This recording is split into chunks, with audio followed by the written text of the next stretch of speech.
Okay, let's start the chapter.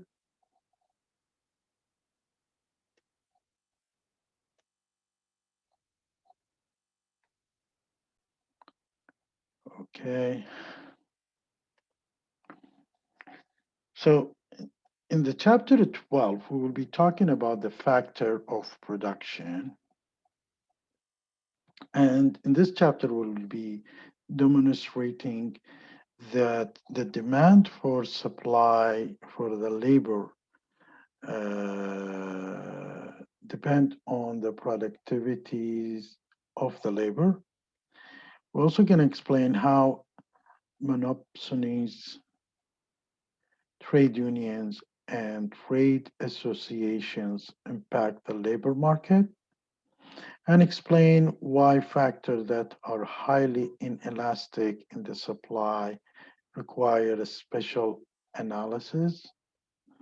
And also, we will recognize the relevance of a right rate of exploitation in the natural resource market, explain why the demand for capital good depends on the productivity of capital good, explain the view on the ultimate source of profit. So, what's a product market? The market for consumers, consumer goods, and service. That's a product market. The factor market, the market for factors of productions. So the factor of productions, what is the factor of production? Goods that is used for productions, uh, labors also is part of factor market. So in the labor market, um, we have what you call the marginal revenue product. Now we're just going to reverse it. Now there is the firms needing laborers to produce. So the laborers is the suppliers. Labor market is the suppliers. Here the firms is the consumers. This is we need to just adjust that mentally. So the marginal revenue product, the increase in a firm total revenue that result from use of one labor of unit. So I have two people, I produce 4 unit, I bring one person, I produce 5 unit or 7 unit. So one more labor added. So the marginal revenue product or MRP is equal with marginal production multiplied by price. So when I'm producing instead of 5, I'm producing one more. So that's marginal revenue product or MRP, which is made of MP multiplied by the price. The marginal revenue product or MRP is, as we say, changing in quantity. From 5, you became producing 7 because you added one more labor, the changing in labor, multiply by the price, and you have, as you see here, marginal revenue product or MRP. So changing by total revenue, because this multiplied by this becomes total revenue, changing by the labor, how many labor divided of changing of the labor. If we look at it here in the data as in numbers, we notice that hours of labor is zeros, the total production is zeros. You don't have any marginal of product of labors, and the unit of the price is stable, stays there, does not change. So your total revenue is the units that you're producing, which is zeros by 5, which is how much is doing. So the hours or the total revenues is you making zeros. In this case, your total revenues is your labor hour that they spend on it, multiply, I mean, total production multiplied by total units is 15 hours. So this is how you done the calculation. So the marginal revenue for product of labors is the fact that what you do here, is by bringing 2 hours becomes 37.5, and then the production, the marginal revenue is at 22.5. So the firm marginal revenue product of a labor, if the marginal revenue production product is more than wage, so you bring one person, you pay him $10, but what he's producing an extra product worth of $15 you're paying, you're selling it. So here is the MRP is a higher than wage. The last worker, which is means the last worker was profitable and should hire more. If the MRP start being less than wage, the last worker was a loss and the labor should be reduced. Thus, the MRP is equal with the wage is the optimal, and the MRP determines the demand for the labor. The supply of the labor, you have the labor force, which is the total number of people over the age of 15 who are willing and able to work. Now, the labor force supply is the total hours that those in the labor force are willing to work. The labor force supply curve, the supply of labor is upward sloping, but it's relatively inelastic. And we said inelastic that doesn't change that much by increasing the prices. At some point, and the reason because at some point people prefer uh, leisure to more hours of work. You want to have more fun over more hours of work, even if the wage are high. So it's upward sloping supply of labor curve. Now the market equilibrium wage rate, there are both supply and demand curve underlying every way. It's a typical supply and demand, and the market demand is the sum of MRP curve for all firms, the curves that we saw in the earlier chapter. The market supply is, as we said, is inelastic from the previous slide because at what point people will spend leisure than having fun than really want to work. The firm equilibrium quantity of labor. In competitive market, the market determines the wage rate.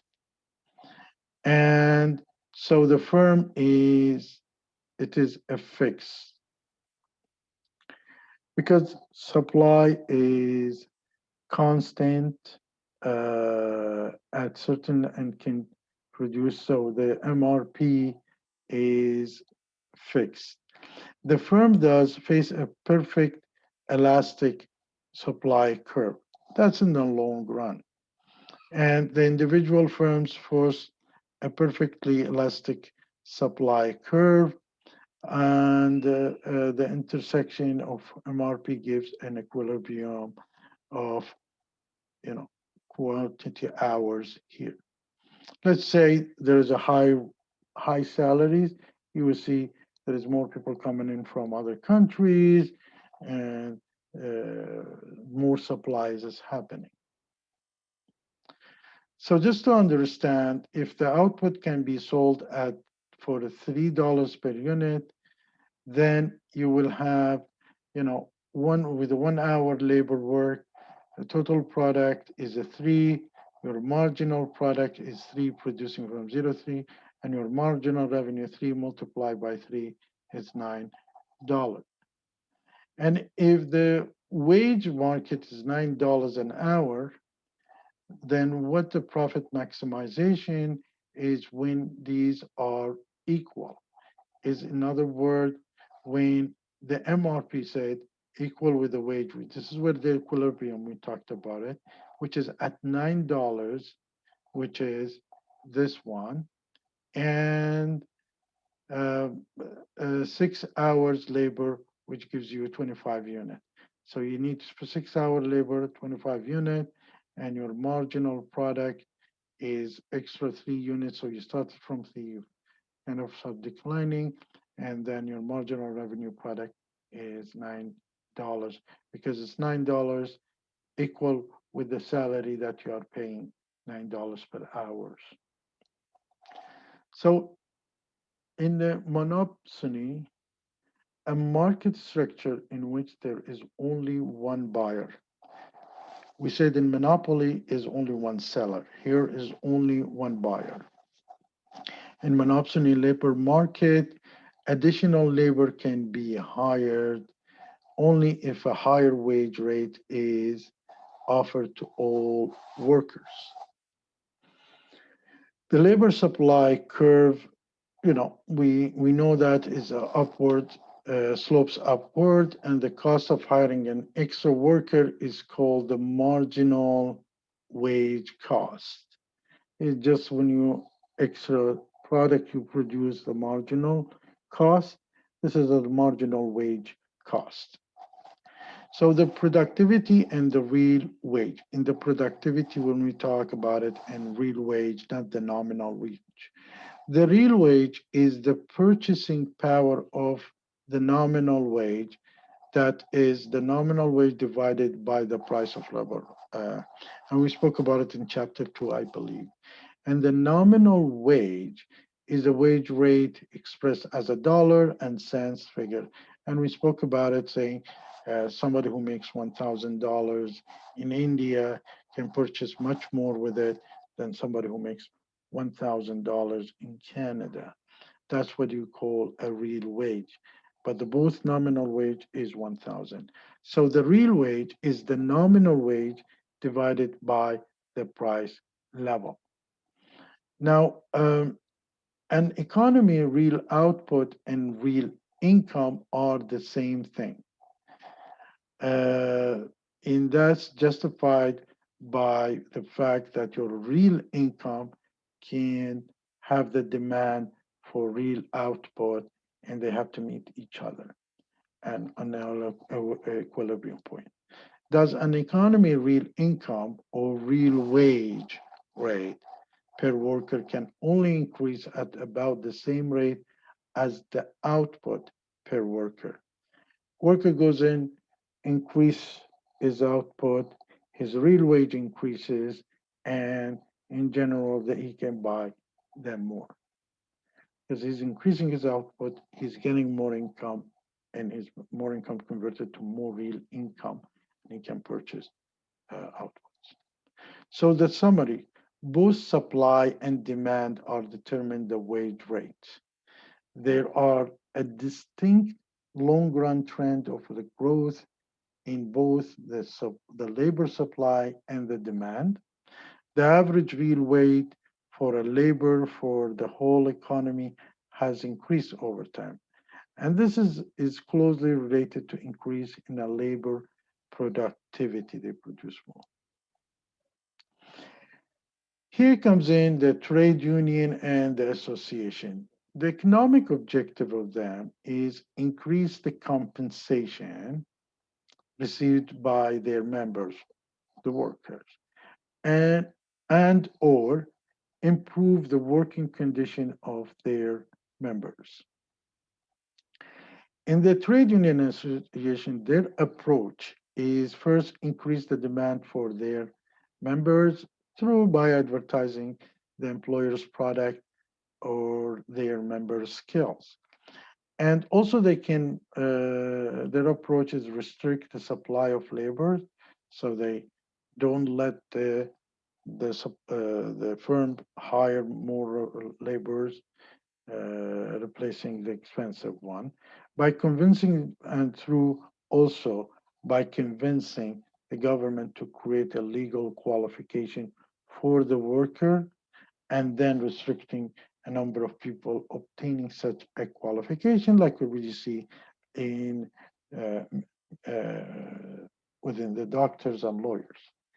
And also the other approach is negotiating a fixed wage rate above the equilibrium. So the market willing to supply at $10, they negotiate at $14, for example. The wage differentiation, we see there is a different salaries, and reason or causing for that is the level of a human capital varies among individuals. Some of them have enough, but more than enough and less than enough. Some jobs also involve more risk than others. Some jobs have unpleasant characteristics. Some jobs have attractive non-pecuniary or non-monetary benefit, and there is there is a discrimination of labor markets, and each one is a subject we able to be discussed and negotiated also.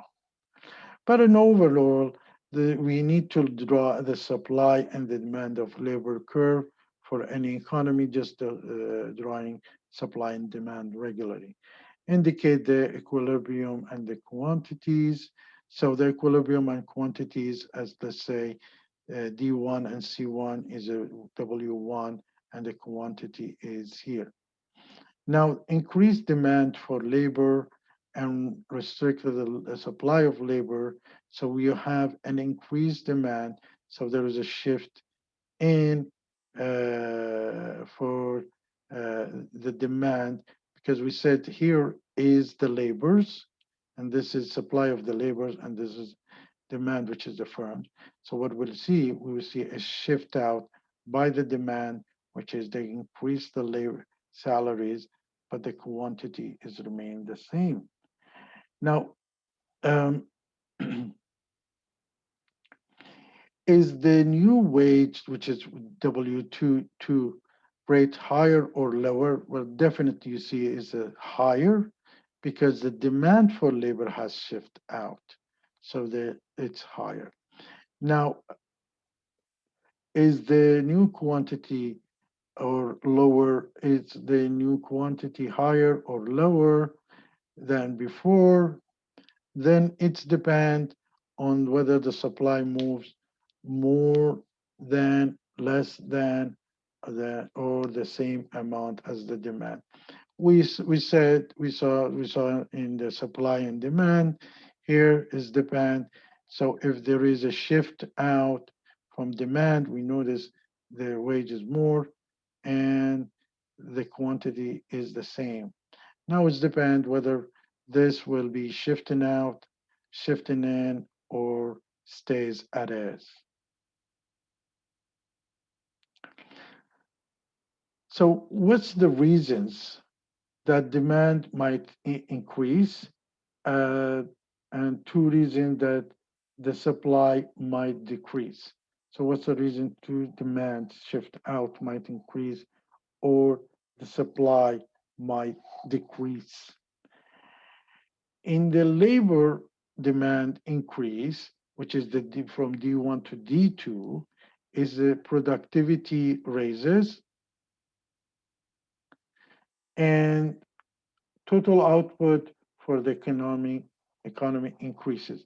When the productivity raises, means the cost gets lower, and then means more profit. So there is more demand for more employees, and labor supply decreasing because dropping in the population, dropping in the participation rate. People don't want to work anymore. Now, just a definition, what you call the economic rent is the return to any factor of production above what is required to keep the factor in its present use. So I'm driving a car and I decide to rent it. This is what makes it an economic rent. So that the return to any factor of production above what required to keep the factor in its present. It it the benefit I'm getting is a 1,000, but if I'm renting it is the car, I'm getting 1,500. And then what's a transfer? Earning is a necessary payment that a factor of production must earn in order for it to remain in its present use.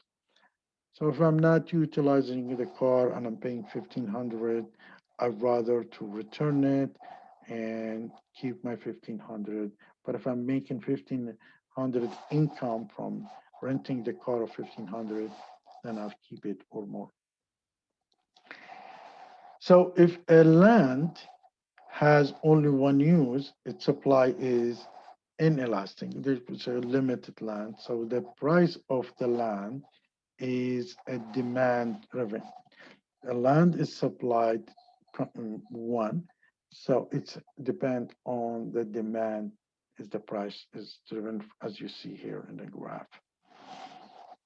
Same thing with the natural resources in the very long run, the supply of oil is fixed because whether the price goes up, you demand less, price goes down, you demand more, you need to do a production. So the supply of the oil is fixed unless they improve in the technology or increase the technology.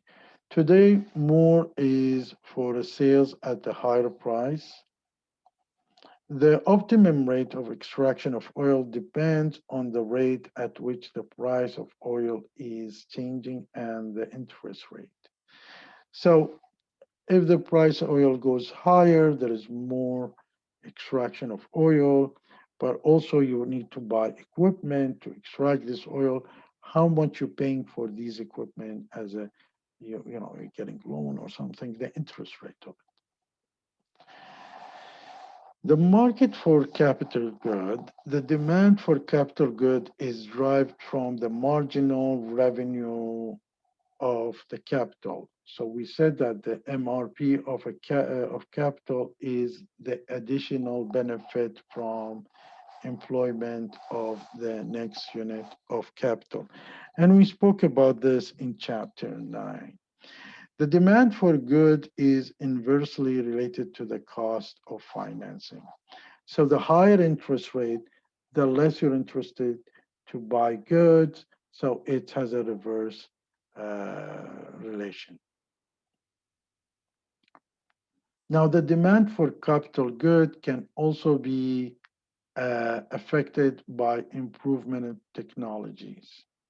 So you could have some equipment that is going obsolete. Existing capital good becomes obsolete, so you need to buy new equipment. Or you cannot produce high-end or good quality product with your machines because there's a new machines coming in, so the demand for a newer version increases. If the capital goods are more productive than the labor, firm will substantial labor capital for a labor. And it's a natural when the machinery can produce and more effective, more productive than a labor, you replace the labor with these machineries, assuming you're minimizing the cost too. The factor of substitution effect, the phenomena of one factor replacing another factor as a result of technological change. That's factor of substitutions. So you're changing your equipment from your regular to a automatic chainsaw, for example. The factor of output effect is the phenomena of raising the total output leading to an increased labor demand for a labor. So if the phenomena of raising the total output is the fact I'm increasing to and increase the demand for labor. I want to increase my output, so I have a higher demand for laborers. So in this chapter, the role of productivity and other factors in the demand for labor, economic rent and transfer earning, the short and long run supply for natural resource, the demand for capital goods relatively to the laborers, and to view the other source of economic profit. Thank you.